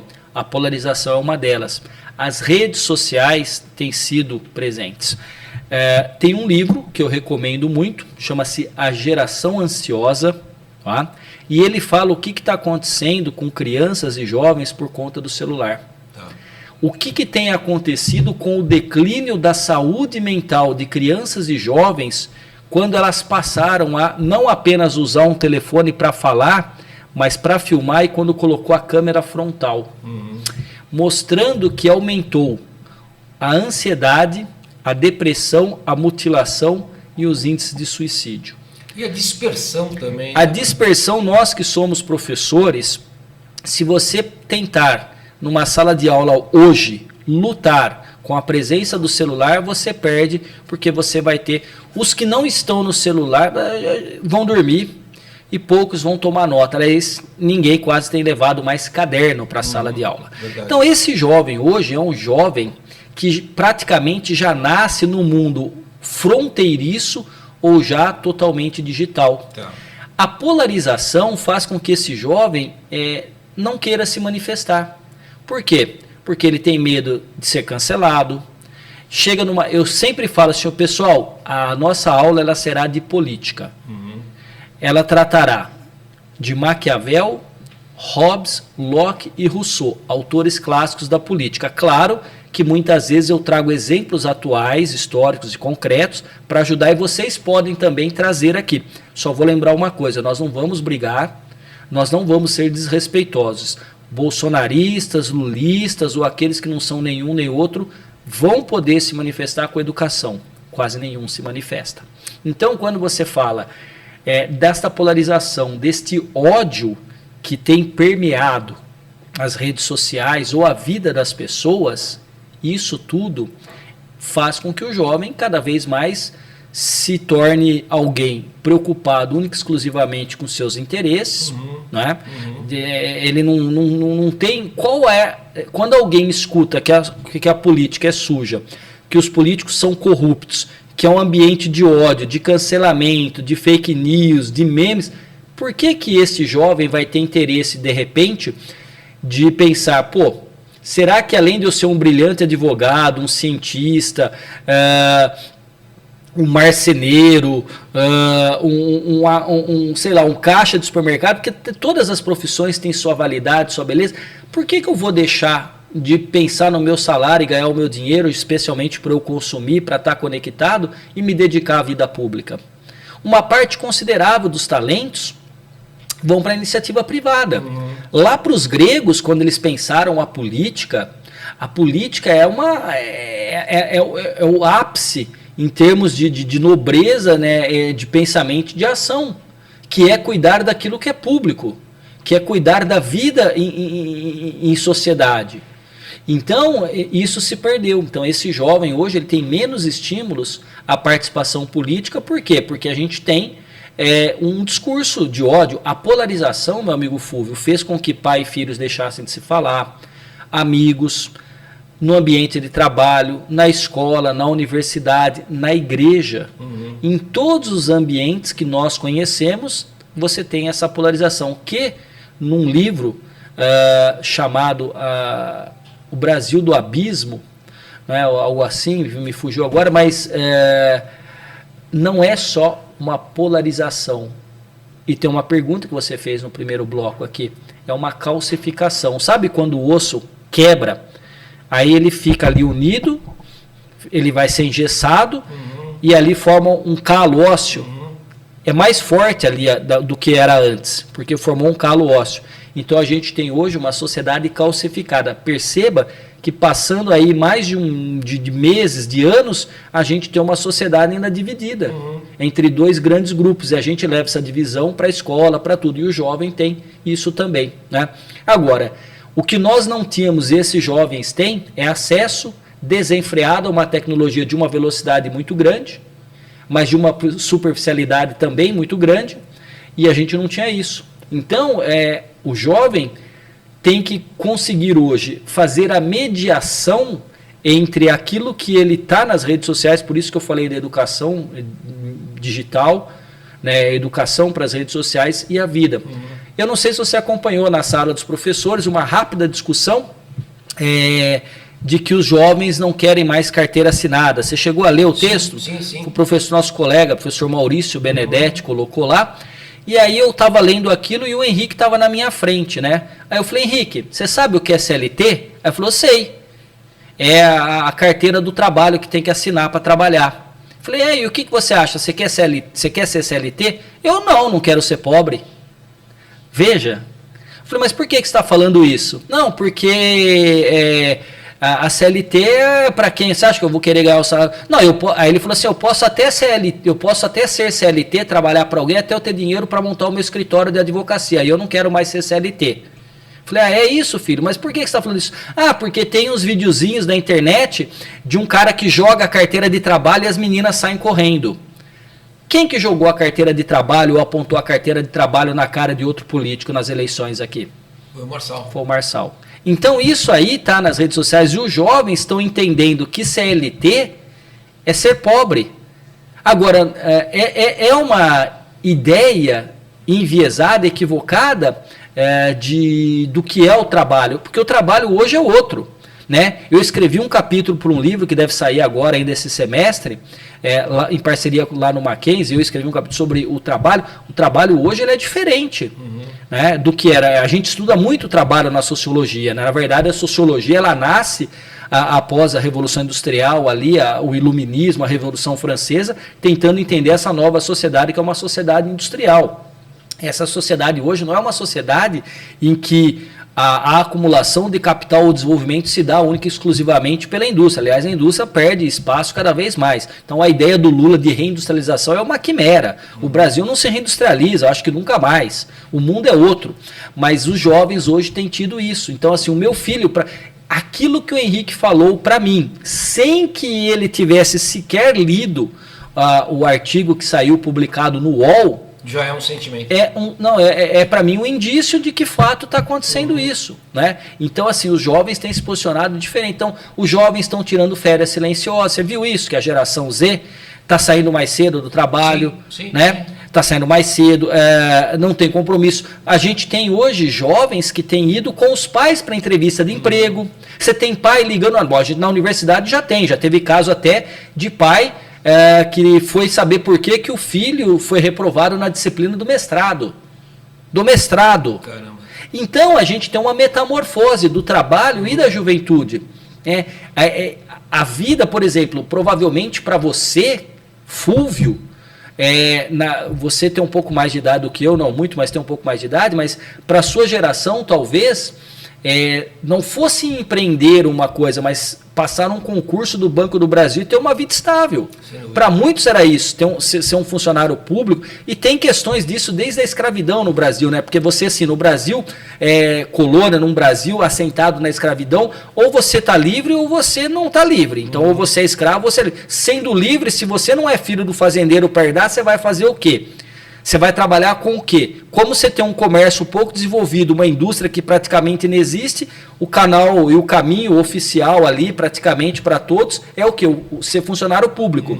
Daí o nosso gosto pelo bacharelismo, entre outras coisas. Sérgio Buarque de Holanda, Raízes do Brasil.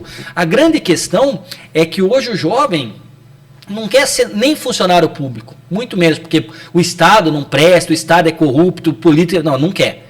Então ele quer que eu... Dizer o quê? Ele quer ter um emprego? Qual? Mas o jovem não quer ter compromisso. Aí ele olha, às vezes, o pai e a mãe dele, acabado, no final de semana, que não aguenta levantar, cansado, estressado, à base de medicamento, fala, mas eu quero isso para mim? Então, são questões que hoje a gente tem que trazer. Quer dizer, há dados mostrando que o Brasil tem tido um severo problema de saúde mental, e esses jovens estão nisso, angustiados. Você já deve ter tido isso, mas eu já tive jovem que tirou uma nota baixa e começou a chorar. Por quê? Porque não aguenta a frustração de saber que a vida não é só, muitas vezes, aquilo que a gente deseja.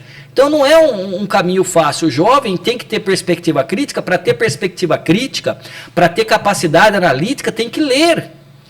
Então, Pedro, deixa eu aproveitar. Fale. Até a tua fala. Como que a gente consegue quebrar esse ciclo? É muito difícil, porque os incentivos... Não temos esperança? Não, esperança sempre tem. Eu gosto muito de uma frase que diz assim, a gente tem o pessimismo da razão e o otimismo da esperança. Não, eu acho que esperança sim. Por exemplo, existem países, né, que tinham ali um uso intensivo das mídias sociais, da tecnologia, e estão tirando de sala de aula para voltar para a leitura. Salvo o melhor juízo, Finlândia, algo do gênero assim, diminuiu. Então o que acontece? Tem estudos mostrando que a leitura em telas, especialmente a pior de todas é o celular, não ajuda. Por quê? Porque você precisa ler e reter a informação. O celular que passa numa velocidade não faz com que você leia e retenha. Então você precisa de valorização da leitura. Valorização do diálogo. Mas o Prando é um conservador. Não é isso. Mas veja, conservar bons hábitos que nos ajudaram a estabelecer os alicerces da civilização são fundamentais. A gente tem tido problemas de leitura e de interpretação de texto. A gente não tem tido paciência. Um jovem estudou comigo um semestre. Ele passou o semestre todo vendo o celular, rindo para a tela, e eu chamei atenção algumas vezes, não adiantou, e ele acabou reprovado porque foi mal nas provas, nas avaliações. No outro semestre ele estava lá sentadinho comigo. Aí eu falei assim, posso te fazer uma pergunta? Já tinha acabado. Ela falou, pode, claro. Eu falei assim, dessa vez você vai assistir a minha aula ou você vai passar o tempo todo no celular? Não tinha ninguém perto. Falou, não, professor, eu vou assistir a sua aula. Meu pai não gostou dos meus resultados. Falei, como assim os seus resultados? Não, porque eu não fui só reprovado com o senhor, eu fui reprovado em 4 disciplinas. Falei, 4? Mas eu estou fazendo terapia. Falei, é mesmo? E a terapeuta pediu para eu já excluir uma rede social. Falei, deixa eu adivinhar. O senhor não vai. Eu falei, o TikTok. Como o senhor sabe? Eu falei, porque o TikTok é considerado o crack das redes sociais. Porque trabalha com estímulos no cérebro, dopamina, que vai, inunda, e você vai passando cada vez mais rápido. Então, esta cultura de pouca paciência para ler, de telas, abuso de telas, é uma cultura que privilegia a instantaneidade, os prazeres individuais, em detrimento de coisas que são mais demoradas. Vamos pegar e conectar uma coisa disso no primeiro bloco. Você já ouviu falar da bancada da selfie? Da selfie, não. Então, são os deputados que chegaram e foram eleitos deputados sem nunca terem participado do Grêmio Estudantil, da Assembleia da Igreja, da reunião de condomínio, e eles levaram para o Congresso os celulares e eles entendem que o trabalho do parlamentar é fazer vídeos postando meme, lacração, então um vai xingando o outro e vai seguindo atrás. Por que você não diz? Ou seja, esta bancada da selfie trouxe para uma instituição que é o legislativo, seja a Câmara de Vereadores, a Assembleia Estadual ou a Câmara dos Deputados, um ethos, né, uma conduta que não é aquela que a política exige. A política exige tempo, discussão, maturação, mas esses jovens não querem isso. Então, para um jovem, eu sei que é terrível estar numa aula minha, eu falando do Maquiavel em Florença. Eu tento brincar, eu tento fazer uma coisinha ou outra, mas para ele quer morrer. Por quê? Porque eu jamais serei para ele tão estimulante quanto isso aqui. Mas não tenha dúvida. Quanto isso aqui não há a mínima possibilidade de eu competir com isso, que inclusive o algoritmo só entrega para ele o que ele gosta. É o quê? A bolha. Então o jovem hoje ele está nesse interregno de uma mudança em que o velho ainda não morreu, mas o novo ainda não está totalmente formado. Perfeito. Então podemos entender, né, que o resgate, a mudança, se dará por conta da educação, de um avanço da educação. De uma educação no sentido lato, de uma educação que seja uma educação no âmbito da família, que valorize o diálogo, que você explique para o jovem e para a criança que você, pai, é autoridade, mas que não precisa ser autoritário. Tá. Que em larga medida é importante o seu filho e sua filha, a partir de uma determinada idade, participar de discussões e que em outros casos ele apenas tem que obedecer porque ele é seu filho, ele é uma criança e um jovem em formação. A educação na escola, a educação na igreja, a educação no grupo escoteiro, a educação no Rotary Club, a educação em todos os aspectos. Como pensar uma sociedade em que a gente ainda tem contingentes de analfabetos que não sabem nem ler nem escrever, os analfabetos funcionais que sabem ler, mas não entendem e que não conseguem escrever, daqueles que poderiam ler e escrever, mas estão imersos nas telas. Então é sim o resgate da educação, o resgate do diálogo. Veja, quem consegue hoje, tá muito caro sair para comer hoje em dia, né? Isso é fato, mas vá num restaurante e olhe na mesa. O pai e a mãe, um casal, estão jantando com o celular, cada um no seu. Verdade. Os pais, para não terem problema com os filhos, deixa o celular na mão da criança. Ontem eu levei o Henrique lá para a TV Gazeta e ele falou, posso ficar com o celular? Eu falei, não, o celular vai ficar comigo, leva um livro. Aí ele levou um livro e aí ele ficou mudando de lugar para sentar, até que eu olhei ele lá longe, eu não tinha entrado ao vivo ainda, ele estava chorando assim, tipo, muito bravo e pedindo, ele fazia assim para mim de longe, o celular, e eu fiz não, mas veja só, se a gente não resistir, a gente não consegue dar uma formação para essa criança. Agora, para esse jovem. Convenhamos, são poucos, vamos ser sinceros. Pouquíssimos. São poucos os pais. Porque não quer ter trabalho. Que tem esse comportamento que você tem, que eu considero certíssimo. Eu considero certo, mas eu também compreendo um pai que está cansado da semana inteira de trabalho e que quer conversar com a esposa ou almoçar ou ver alguma coisa seu filho, né? Porque sim, filho dá trabalho, né? Sem dúvida. Muito trabalho. Agora, Brando, qual que é o papel das escolas na formação de cidadãos críticos? A escola tem que promover o ambiente do debate, né? A escola tem que incentivar a leitura, a escola tem que permitir que você tenha um profissional, um professor, independente de qual área ele seja, que esteja ali para educar e não para doutrinar. Quando você fala de doutrinação, de escola sem partido, tem um porquê, porque tem muitos professores que de fato confundem o papel de educador e querem moldar politicamente crianças e jovens. Eu não acho certo isso. Sabe, para te dar um exemplo, eu estava na universidade um dia, aí eu perguntei assim, pessoal, nós estamos terminando aqui a nossa parte de política, e era uma turma bastante participativa, eu falei assim, quem que vocês acham que eu vou votar? Aí o menino levantou a mão e falou, o senhor, como fez a tese de doutorado sobre o Fernando Henrique, e o PSDB não está participando dessa eleição, mas está apoiando o MDB, o senhor vai votar na Simone Tebet. Falou, imagina, ele vai votar no Ciro Gomes, porque ele disse que o Ciro é intelectualmente bem preparado. Imagina, o professor tem preocupações sociais e ele vai votar no Haddad. Não, ele vai no Bolsonaro, ele vai votar no Lula. Achei ótimo. Porque significa que eu passei metade do semestre tratando de política e discutindo os assuntos sem direcionar ninguém para quem eu ia ou não votar. Perfeito. Então a escola tem um papel fundamental. A escola, Fúvio, ela não é apenas uma transmissora de conteúdo. A escola é um espaço de sociabilidade. Você sabe do que eu mais sentia falta enquanto eu estava na pandemia, em casa, dando aula online? Era de encontrar vocês no café ou na sala dos professores. O dia que eu cheguei no Mackenzie e vi aquela praça de alimentação do nosso prédio e os professores ainda aqui com máscaras, eu chorei. Foi a segunda vez que eu tinha chorado. A primeira vez, a gente estava na pandemia, e isso está no livro que eu vou publicar em breve. Eu estava descendo a rua porque eu fui comprar um pão na padaria e eu e o Henrique.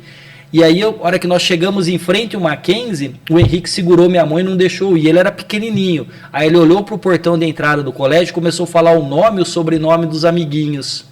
Ele não sabia falar saudade, mas ele estava com saudade. Então aquilo me marcou de uma dor, porque eu falei assim, sei lá, 2 anos de pandemia, eu com 40 e poucos perder 2 anos é uma coisa, mas uma criança de 4 perder 2, né? Então assim, mas é isso que a gente tem. A escola, ela tem um papel de sociabilidade, ela tem um papel de encontro, de discussão, de valorização. A escola tem que ter teatro, tem que ter cinema, tem que ter música, tem que ter manifestações, não é só transmitir conteúdo, até porque a gente sabe que conteúdo hoje você encontra. Agora a gente tem que educar para o afeto, para o sentimento, e tem que educar para o que você está trazendo. Você está trazendo sempre essa palavra, consciência crítica, perspectiva crítica, né? E a gente tem que educar. O Mackenzie, por exemplo, educa também para a cidadania, para o exercício da cidadania. Não adianta eu entregar um profissional que tecnicamente, intelectualmente seja o mais bem qualificado, se ele desprezar a sociedade que ele vive e não tiver ética. Sem dúvida. Então, assim, os desafios hoje em relação às crianças, os jovens, são desafios preponderantes. E eu acredito que passa essencialmente pelo uso do smartphone e do celular. A gente tem que se posicionar de uma forma muito veemente. Verdade. Brando, e o que você acha das escolas cívico-militares? Você acha que isso pode ser uma saída? Saída no sentido de valorizar mais a leitura, de valorizar mais o respeito, a hierarquia, que são algo que eles acabam valorizando dentro dessas escolas e faz com que o aluno possa ter um pouco mais de um comportamento conservador, vamos falar assim? Não acho. Eu acho que a escola cívico-militar vai na direção oposta de tudo isso que você me perguntou. Porque um jovem numa escola cívico-militar crítico, que não concorde, por exemplo, com um determinado aspecto, que tem uma posição ideologicamente não alinhada aos conservadores, terá uma boa guarida pelos seus professores da escola cívico-militar? Eu não sei como que funciona o sistema. Nem eu. Mas em termos de hierarquia, disciplina, sabe, de cantar o hino nacional. Hierarquia e disciplina são fundamentais, e aí vai naquilo que eu acabei de falar, a diferença entre autoridade e autoritarismo. Tá. Né? Na minha sala de aula, eu sou autoridade, mas eu não sou autoritário. Né? O Brasil, infelizmente, tem muitas vezes uma confusão enorme entre esses dois conceitos. E isso atrapalha demais. E eu posso te dizer uma coisa, Fúvio, que eu cantei o hino nacional, eu fiz saudação à bandeira quando eu entrei no movimento escoteiro aos 11 anos. Eu estou com 47, hoje eu ainda tenho função que eu auxilio em ações de caráter governamental e institucional na União dos Escoteiros do Brasil, da região São Paulo. Então eu tenho esta atividade voluntária, o meu filho está no movimento escoteiro, então todo sábado, daqui a pouco ele está indo para lá, vai ter o hasteamento da bandeira, ele fica em posição de alerta, faz a saudação à bandeira, tem as atividades, então eu acho fundamental. Agora, eu te garanto que a gente tem boas ideias que tornaram-se contaminadas pela ideologia. Toda vez que alguém trouxer alguma solução mágica para problemas que são complexos, eu sempre costumo brincar, dizer, toda solução simples para um problema complexo, ela é simples e na maioria das vezes equivocada. Eu não acho ruim hierarquia, até porque a sociedade que a gente vive ela tem hierarquias. Eu não acho ruim a disciplina, mas a gente tem que saber mediar isso tudo com o que você tem me perguntado desde o primeiro bloco, a perspectiva e o pensamento crítico. Eu sou alguém que respeita a hierarquia, eu sou alguém que sou disciplinado, não porque eu obedeço ordens, mas também as obedeço, mas eu sou disciplinado intelectualmente, eu tento sou menos disciplinado do que eu gostaria para as atividades físicas. Mas assim, depois de um dia dando aula, de um dia dando entrevista, escrevendo, o cansaço já está tão grande que para ir fazer um exercício eu não... Então, mas hoje eu vou, por exemplo. Hoje eu vou, amanhã eu irei. Então, veja... Um dia eu chegarei nesse nível. Mas aí que tá, precisa, e é uma questão da disciplina. Verdade. Então, assim, ser disciplinado não significa ser moldado de maneira autoritária por alguém, mas a disciplina é assumir-se como protagonista da sua própria história. E eu desconfio que vertentes pedagógicas de escolas cívico-militares não vão permitir a construção de autonomia, mas simplesmente um desejo de obediência a determinadas ideologias. Faz muito sentido. Brando, estamos chegando ao final desse nosso bate-papo, né? Vamos imaginar que nós tivéssemos o poder de que todos os jovens do nosso país estivessem nos assistindo e você tem a oportunidade de deixar uma mensagem para eles. Olhando nessa câmera, eu brinco, câmera da verdade. Da câmera da verdade. Da câmera da verdade. Deixe uma mensagem para os nossos jovens, Brando. Bom, primeiro é ser jovem e aproveitar a sua juventude.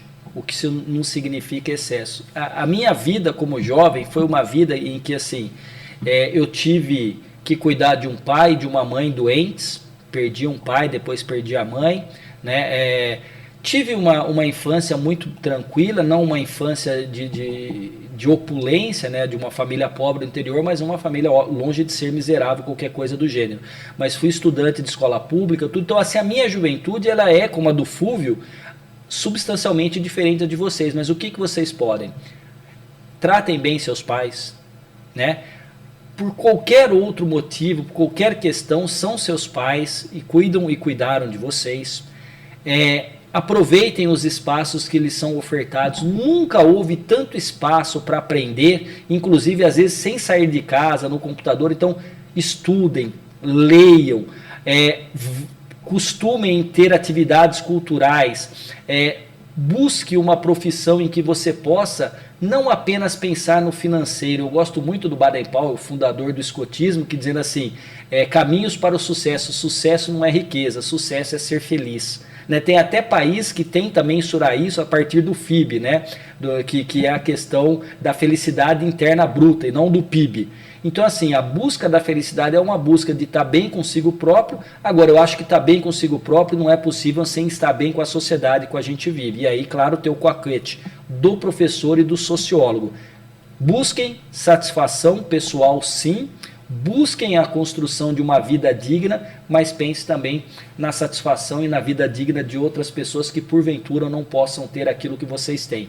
Então assim, não tem, longe de qualquer solução simples, mas ele pediu que eu colocasse aqui uma mensagem. Eu digo isso: estudem, amem seus pais, gostem da sociedade que vocês vivem e, se possível, façam boas ações, ajudem os outros, façam trabalhos voluntários. O trabalho voluntário é dedicar-se. Aquilo que a gente faz aqui na web, né, na Educa, na rádio, no canal, é uma atividade voluntária, porque a gente não ganha e ainda paga para fazer, mas a gente acredita que a gente tem uma missão de educadores, não em sala de aula, mas até mesmo fora delas.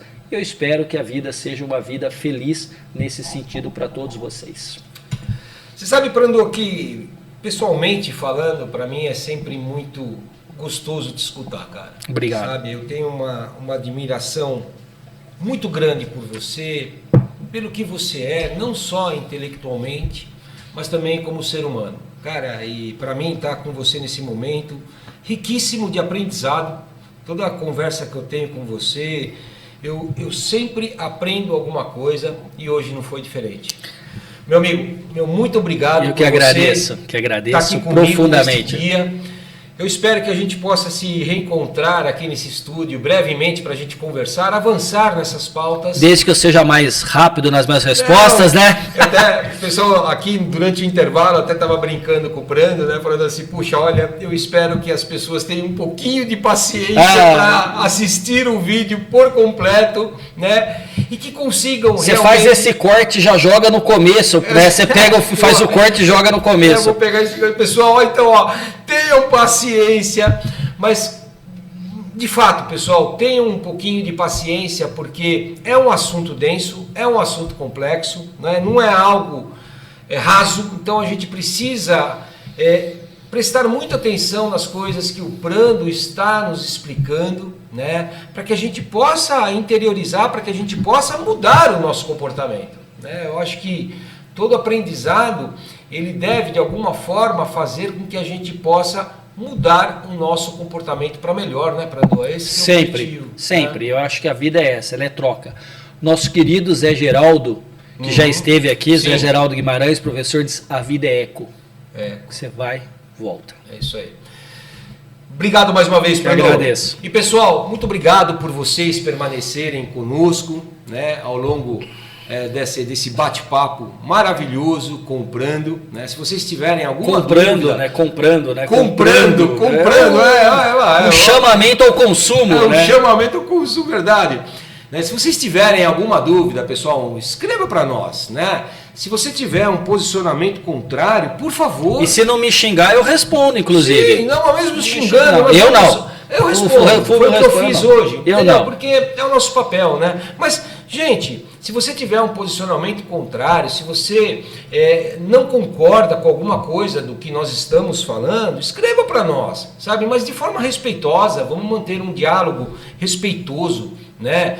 Com o objetivo de eu aprender com você, você aprender um pouquinho conosco. É isso que a gente vai levar da nossa vida. Do mais, agora sim, clica aí inscreva-se no nosso canal, ativa o sininho, porque toda semana nós estamos trazendo muito conteúdo de qualidade para todos vocês. Do mais, pessoal, um beijo grande no coração de todos. Fiquem com Deus, Prandinho, muito obrigado de novo. Prazer enorme, obrigado. Tchau, tchau, pessoal. Seja bem-vindo. Você está na Educa Web Radio.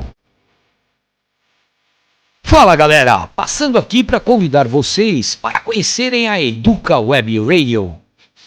A Educa é uma rádio sensacional com uma programação incrível, além de muita informação de qualidade.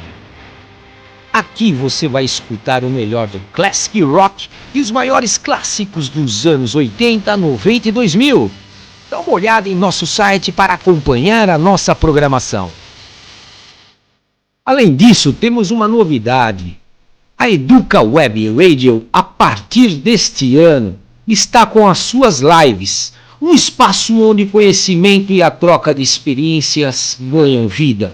Nossas lives são transmitidas pelo YouTube e Facebook, conectando você a uma comunidade de aprendizado e discussão em tempo real. Aqui reunimos profissionais renomados do mercado e professores especialistas para discutir temas atuais, responder suas dúvidas e compartilhar insights valiosos. Para poder acompanhar as lives, siga os nossos canais e ative o sininho para receber as notificações. Para escutar a Educa, você pode baixar o nosso app na loja Play Store ou através do nosso site educawebradio.com.br. E se você tiver uma Alexa, basta dizer: Alexa, tocar Educa Web Rádio. Bem-vindo à Educa Web Rádio. Vem pra Educa!